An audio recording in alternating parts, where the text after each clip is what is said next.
What up, y'all? Texas Roots and Fruits. Don't forget to like, share, and subscribe. Got another video for you guys. Apologies for the wind in advance. It is extremely windy here today, so if you guys hear the wind, that's on me. But I needed to push out some videos because I lacked last week because we were super busy. But anyways, today I got a Christmas loquat tree. Not today, but I want to do the video on. If you guys saw, I had just a quick short introducing the tree a while back. But this is a Christmas loquat tree, guys. It's actually a really beautiful looking tree. This is all new growth here. And here you can see let's see. You can see the difference here, maybe in the camera. This one's a lighter green, it's still a new leaf compared to the old leaf. So yeah, it's doing good. I put this in ground maybe a week ago. I was going to make a video on it, but I ran out of time and I just put it in the ground. And you guys have seen other videos on my trees putting them in ground. This was no different. This hole was already pre-dug because one of my trees died. So that's why I got this tree. I got this from Green Dreams in Florida. And everything they sell is rated for zone 9. So if you guys go to greendreams.com, I believe, or just Google Green Dreams, it should pull up right away. Really, really good nursery. They have tons of varieties of different fruit, rare stuff, tons of edible stuff for planters and everything. It's really, really good website. So I'd recommend checking them out. But yeah, anyways, so the Christmas loquat, obviously it's called the Christmas loquat because it fruits in Christmas time, around Christmas time. So that's where it gets its name. As far as the soil, just think a lot of fruit trees are kind of the same. They like a little slightly acidic. Kind of a rule of thumb, if you don't want to look up or you don't know, kind of always just make sure you have your soil slightly acidic, or amend your soil if it's not acidic. So I'll just go over it real quick again. In my soil, I did a third sphagnum peat moss, a third compost, and a third topsoil, and just mixed it all up. This hole is probably 2 feet deep, and you can see that it's on a mound because my yard goes uphill and I don't want this to be sitting at the bottom where the water settles. So all my trees are planted on a mound, and it's worked out best for me with my avocado trees. So I think this will do just fine. And you can see I just remulched. I remulched all my trees. So they're looking good. Next mission is get rid of all these freaking weeds. Our landscapers, that when they built the houses, they did a crappy job with the lawn, and so the weeds is just insane, and I got to get it mowed. I just got it mowed, but they freaking grow back like crazy, so that's just a whole nother issue.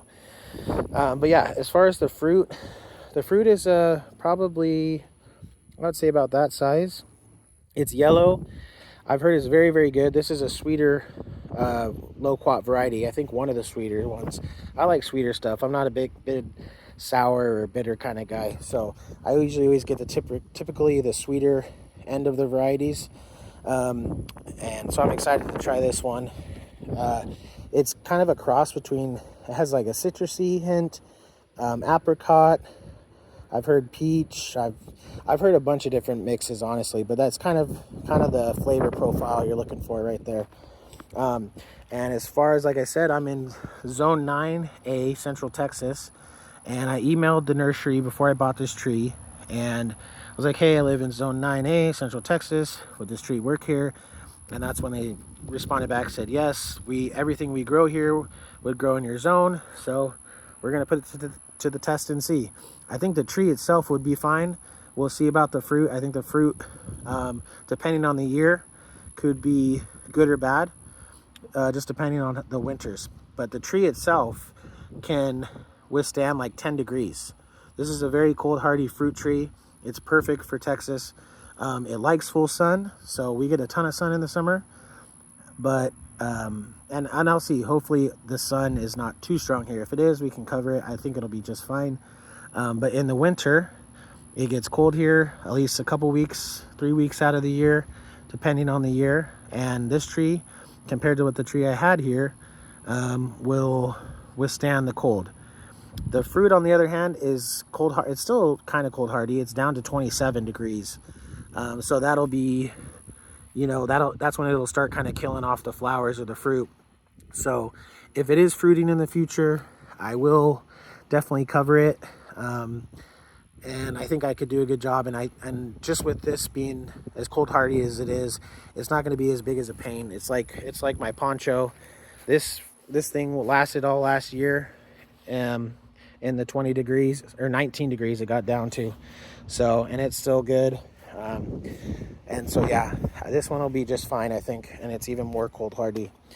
As far as the size of the trees, I read they get anywhere from 15 to 30 feet. I think I want to say this was a smaller variety, but obviously you can always maintain your trees and trim them how you want. Obviously it is a grafted tree. You can see there, if you were to grow these from seed, I think they take like 10 years to fruit. Obviously that's cut down by the graft. So maybe, I don't know, 3 years maybe would be fruit. I'm just kind of spitballing. But yeah, so this is, I like this tree. I'm really excited for it. Like I said, I think it's a really beautiful looking tree, and I think it's going to do good here. So let's see what else. Oh, watering. I've been watering this pretty regularly just because it's newly planted.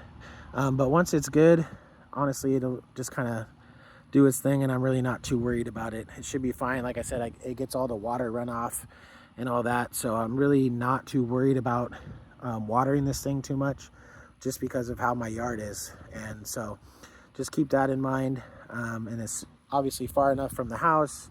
I do have a fence here, but there's plenty of room on the other side as well for it to grow. So I'm not worried about anything like that. But yeah, that's it, guys. Hope you guys have a good Easter weekend. I'm not sure when I'm putting this out, maybe Sunday. So it'll be Easter Sunday. Hope the Easter Bunny gets you everything you guys wanted. It's definitely some Cadbury eggs, but not the nasty one with the white in it. What is it, the nougat or whatever? That one's nasty. Gotta stick with like the caramel and the chocolate ones. But yeah, all right, guys. We will see you next week. Texas Roots and Fruits out.